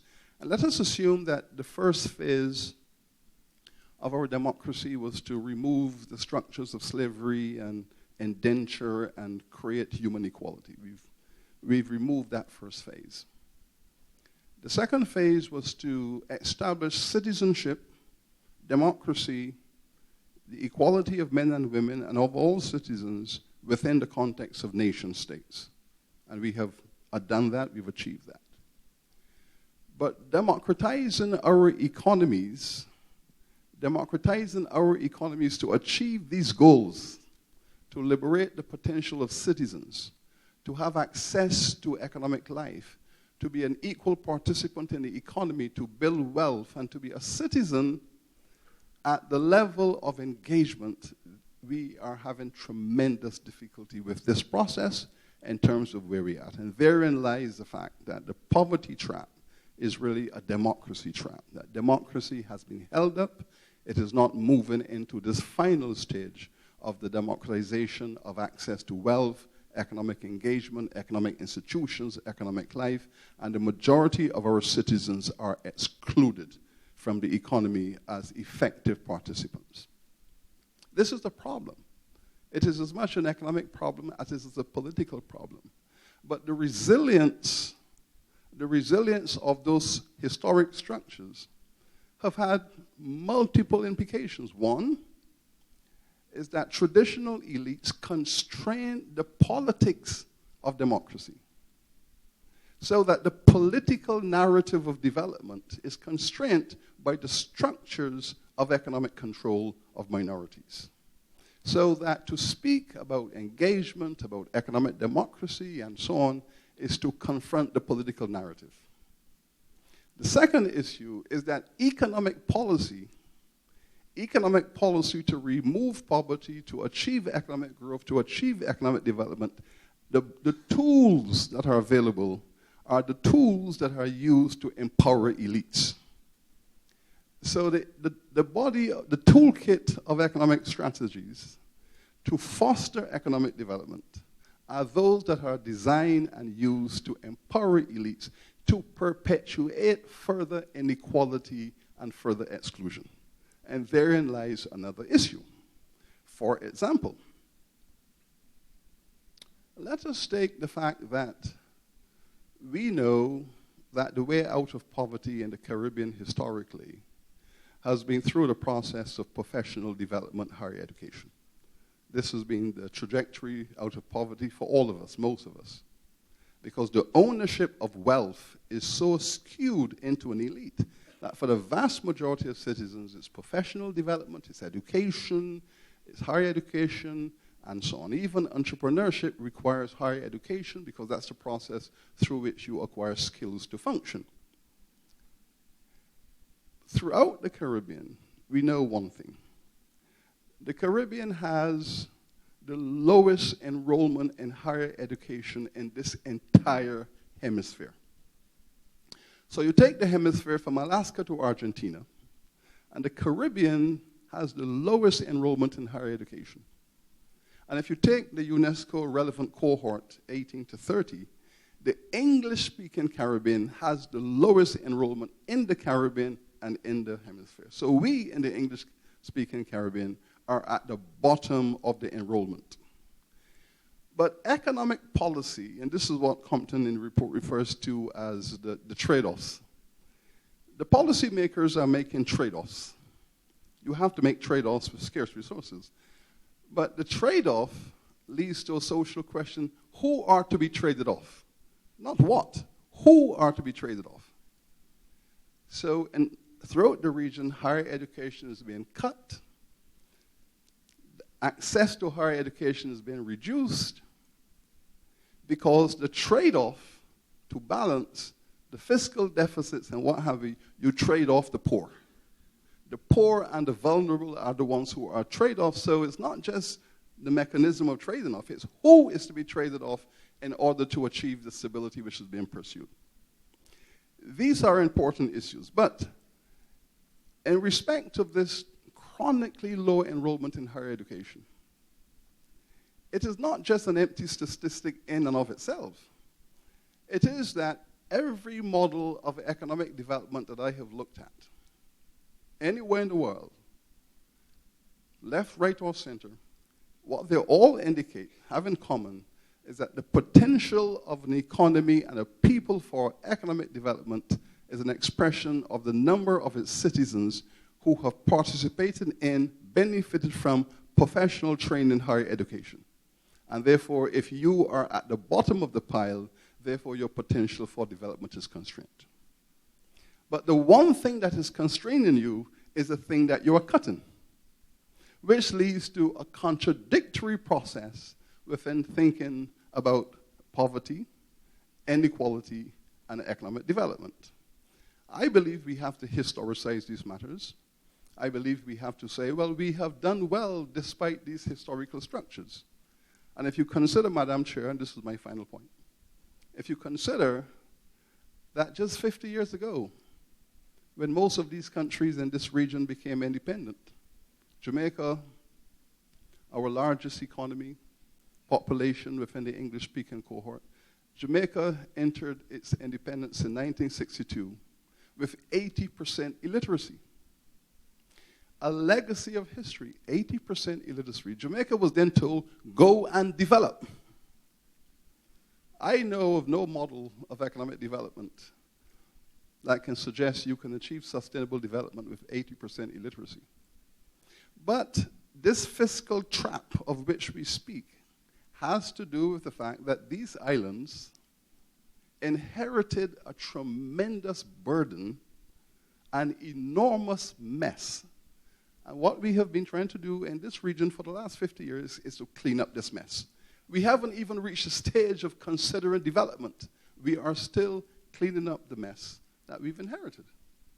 And therefore, when we take the Caribbean space and place it on a historical trajectory, we have to identify where we are in time in respect of other small island nation states. And I am saying that there is something to be said about drawing a circle around the Caribbean and treating it as a unique and special case. And this is what our university is trying to do right now. I have just come out of a process of strategic planning. Madam Chair, I can tell you, we have just aligned the next strategic plan 2017-2022 of the University of the West Indies around the 2030 goals. We have built the next strategic plan of this regional university around the 2030 goals. And we are building vehicles in order to do this. Next week, for example, next week in New York, we are going to launch the SUNY UWA Institute for Leadership and Sustainable Development. Because the SUNY group of universities is the largest university network in North America. And we are partnering with them to build a new institution based in New York to focus around these 2030 goals, to build the capacity of our regional university with the capacity of one of the largest universities in the world in order to deliver these outcomes. And we are doing these things because we recognize the constraints within our jurisdiction to achieve the targets that we want to achieve. So my respect to the authors and to my distinguished professor is that I am fully on board with this report. It's an excellent report. I think it says exactly what we have been trying to say for the longest while. It says exactly what we have been speaking about in terms of the fundamental inequalities. And you know, the GDP in the slave economy was higher than in the free economy. In 1750, the GDP per capita of Barbados was higher than it was in 1850. Because the slave economy was generating a tremendous capacity for wealth. But there were 80,000 slaves on it. But it had a tremendously high per capita income because the wealth it was producing was owned by 2% of the population.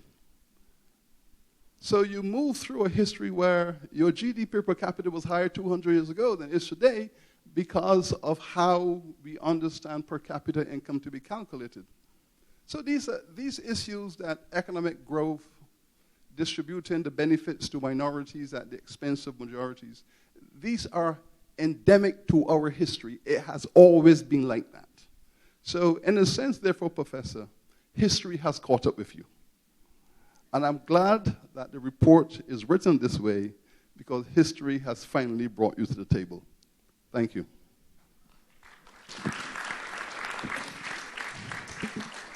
Thank you, Sir Hilary Beckel, especially for bringing this historical dimension to the analysis in the report.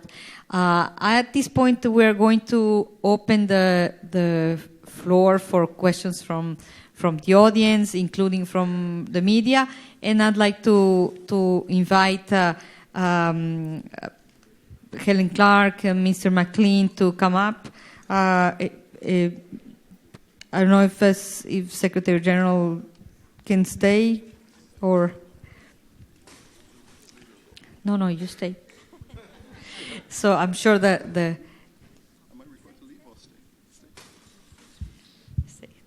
I'm sure that...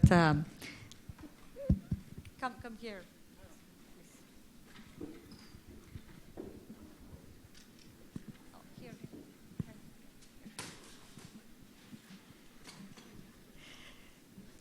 So let me hand this over to my colleague Steve to moderate the questions from the floor, from our friends from the media.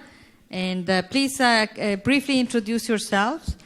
And also, if you have a specific person to whom you are addressing the question. If not, I will volunteer somebody. Okay.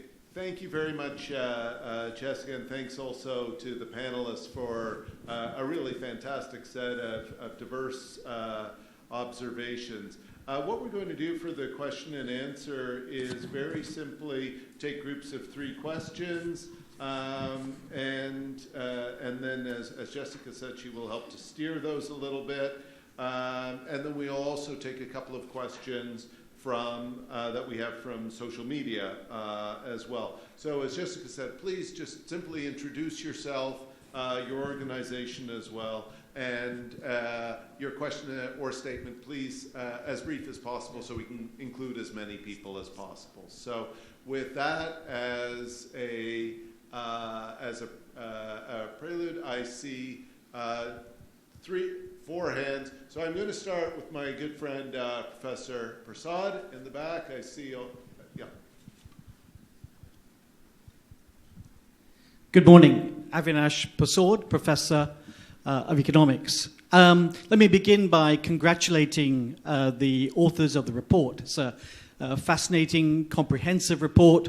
We've learned some of the things that we knew, but it's great to emphasize the importance of health, of violence to women in the whole poverty debate. But we talked a bit about choices, and indeed, you whet my appetite, but I was disappointed by not enough about choices. Because if you ask Caribbean governments, they would all say they agree entirely with this report, that we are doing these things, but we can't do more because we're constrained by finance, we're constrained by the structure of the economy that Sir Hilary talked about, and we're constrained by public sector reform type issues. So they want to do more, but they can't. And I think that you could convert this report into actual policy change by presenting maybe just 3 things very briefly. Firstly, a list of things that can be done that doesn't require money. Because there are lots of things we can do to progress human development, that governments can do to better leverage the private sector, etc., that doesn't require money, and many things that do that we can't do. Secondly, we should rank the things that governments do by their human development impact, so we can better see how we can refine the things that current expenditure is being used for. And thirdly, if you rank the things that governments do by their human development impact, it will also make it harder for governments to do the kind of things that Sir Hilary's been concerned about, cutting, for example, tertiary education and other things. If we were very clear that of the things we spend money on, some things have a huge impact on human development and some things do not, we might make better choices. Thank you. Okay, excellent. Minister Cohen. Morning, Dennis Kelman, Minister of Housing and Barbados. I'm looking at your program, your book, like, on page 38, figure 1.2.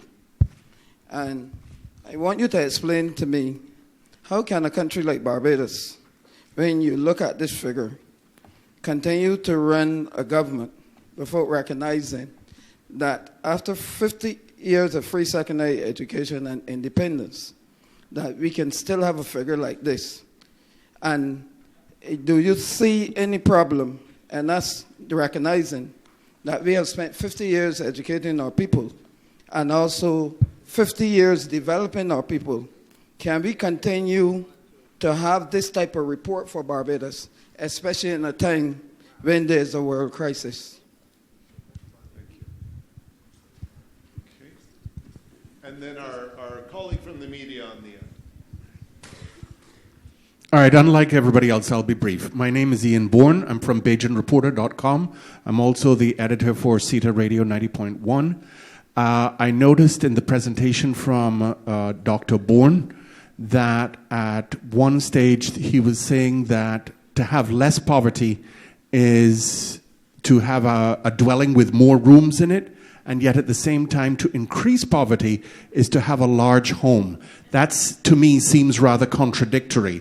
I would like a clarification on that, and that is the summation of my query. Thank you very much. Let me hand it back to Jessica to see which of the panelists may wish to address the first question. And I think we had two very specific questions that the authors may be able to respond to. That's right, I have two mics. Maybe I can, there was one specific question about Barbados, which we will probably ask the minister maybe to say something, and some other general questions that I wonder if there are any particular, maybe the administrator can answer these, address some of these. Thank you, Helen. Yes, thank you very much.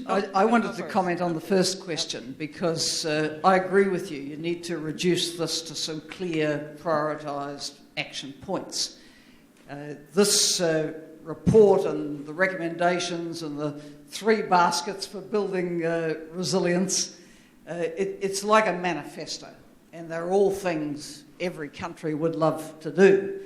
But I've been a Prime Minister for 9 years, so you can never do everything all at once. So you need to work out what would be perhaps some of the key enablers. Now, it's not for me to speak for Caribbean governments and the choices they might make, but some of the things that would stand out to me would be, firstly, looking at this fiscal and macroeconomic situation and looking at balance of payments. I'd definitely be seeing sustainable energy development to bring down fuel import bills as important. Of course, fuel is at low prices at the moment. We can't guarantee it'll stay that way. So this is a time to be investing for the future on that. And I think also, and well informed by a good discussion with the FAO sub-regional head here in Barbados last night, it's very exciting to hear of some of the work on food value chains, which could see local agricultural and horticultural production getting into the value chains of the hotels and others to a much greater degree here, which also ends up being import substituting. So it needs to be competitive in quality, but I think there's sectoral development like that, which could help the balance of payments, the current account. I think on the fiscal side, public service modernisation and reform is hard, and public service accounts for a lot of employment in many countries. So if that's going to be tackled, it's got to also be balanced by, I think, a lot of support for SME startup, and we've heard about microcredit, credit for small business, and also vocational and other skills development to create alternatives to public sector employment. So those are some of the things I think I'd put on the table in the bigger picture, which could be helpful, while recognising that everything that's recommended is good. But if you're looking at what's going to drive some change here, maybe some of those things would be helpful. Thank you, Helen. Mr. McLean, perhaps on some of the, on Barbados, but also on the other ones, you feel free to answer. Thank you very much, Madam Chair. And what I will try to do very quickly is perhaps to link some of the points raised from the audience with certainly one of the comments made by my former boss. That's who you were. so Hillary. And I would say that we have to look at choices, but we also have to recognize that choices have to be made and taken within the context of the realities that we face and the requirements. In that sense, I would therefore respond to my colleague, Minister of Housing, Dennis Kelman. And you correctly pointed to one of the charts, which demonstrates that in the case of the Caribbean, and more specifically the Barbados, there's a significant investment in this instance in figure 1.2 in public health care and social protection. Those are priorities, but the question is, having gone through the 50 years of independence in the case of Barbados, are we in a position to sustain that? We are talking about sustainable development. Are we in a position to sustain that? Are we required to do that within the context of the development that has taken place? If we talk about education, tertiary education in its broader sense, meaning more than university education, where must our priorities go? Because when I was educated at the university, I was not in a position, or should I say, my parents were not in a position to support me in any way. I had to work. My generation, fortunately now, are in a better position, recognizing the exceptions, in a better position to partially finance. And that has been happening across the region even before Barbados. So in looking at the issue of resilience, etc., we have to recognize the peculiarities of our current situation and recognize that we have gotten here, understanding our history, but we have to be also cognizant of the fact that even though we want to emphasize certain sectors, there has to be a rationing of resources across a number of things. In other words, as a member of cabinet now and not an academic or management consultant, I see every day the need to ration the resources across health, education, infrastructure, business development, and so on. And therefore, it is critical, and I would say again that as we seek to exercise choices, those choices must reflect what has evolved in our economies and our society. We also have to recognize the reality of what we are facing. We recognize the need to address structural deficits in the country, deficiencies, structural challenges, and we do that against the requirements of satisfying our population across the several categories of its demographic makeup, dealing with vulnerable groups, etc. So I think that we are talking about a complex mix of decisions that have to be taken. And it is not an either-or situation, but a very delicate balancing of all that I've said. Thank you very much, Madam. Sir Hillary, I think you also wanted to answer some of those questions. Thank you, Madam Chair. It is true that the Caribbean needs time. It needs time to push away from the immediacy and the pressing forces of history. It needs time to push itself into the future. And it needs a special kind of care, I suspect, a special kind of care about those mixtures. The peculiar features of the Barbados situation is that a nation state came into being with a model of extreme wealth distribution. Extreme wealth distribution, which corresponding with a colonial paradigm of race, color, class. The model that the country opted to pursue was to maintain that structure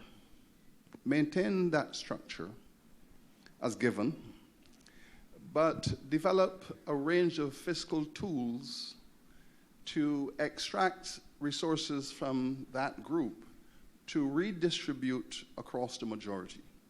And so, yes, the model was based on maintaining the narrowness of the elite ownership, extracting wealth through fiscal techniques, redistributing that wealth for education, for healthcare, and so on. And that has brought tremendous social development to the country. And if you compare Barbados today with 50 years ago, there's hardly a comparison. So the table, Minister Kelman, to which you refer, indicates the effectiveness of that transfer policy framework. But the problem now is that that has come to the end of the road. You see, that paradigm has now exhausted itself. And you have now found yourself with a situation where the economic structures have not been reformed, modernized, expanded, democratized. And the energy source for economic development is still expected to emerge from that small elite. So macroeconomic policies are now built around the capacity of a small elite to generate economic growth and development. And what we are witnessing at the moment is the inability of that group to perform that task and the frustration of the other group seeking to break in and cannot break in because the policies are built around that group. So we now have a systemic problem. So it is not to critique the fact that the table to which you refer has shown the benefits. Health, education, Barbados did very well on the social front for 50 years. But now you have to find economic competitiveness, you have to find economic innovation, you have to find broad-based economic participation, and the structures are not allowing you to do that. Thus, the country has flattened out and is looking now for a new source of energy, and it relies primarily on the external direct foreign investment. So you have a structural problem. In other words, again, history has also caught up with you, and you need to restructure. Okay. Thank you. I will take, there's a cluster of questions. There are a couple of questions there in the back. This woman in the purple, I'm going to call that purple. And then two other gentlemen back there. And then I'll take a fourth question, which will be from our colleague Gail Miller as well. Oh, sorry, Colleen Wainwright, sorry. Yeah. Thank you. Purple. Well, That's okay. My wife would not approve, probably. Thank you. Just a quick question, and I'm obviously coming from a civil society perspective. Juliette Bino-Sutherland, Executive Director of Barbados Family Planning. Accepting as a former student of Professor Hilary Beckles that we have the structural constraints, and accepting as a person who understands political science that there are certainly political constraints that influence how and when decisions are taken. Something that struck me about the report, obviously it was just a synopsis that was presented by the professor, but I'm asking, I'm sure my colleagues from civil society, where are some of the places that we can look to for innovation? Where do we look to within the context of all of these constraints? My argument is that very often within countries, within civil society contexts, there is a reservoir of passion, interest that cannot be monetized, but perhaps can be harnessed, and very often the thinking, the investment, who is at the table to contribute to the decision-making, often excludes key persons and individuals. Classic, just simple example, we do work with women and girls, we do work with adolescent mothers. But certainly part of our program in training and building the capacity of adolescent mothers has to teach them about sustainable agriculture.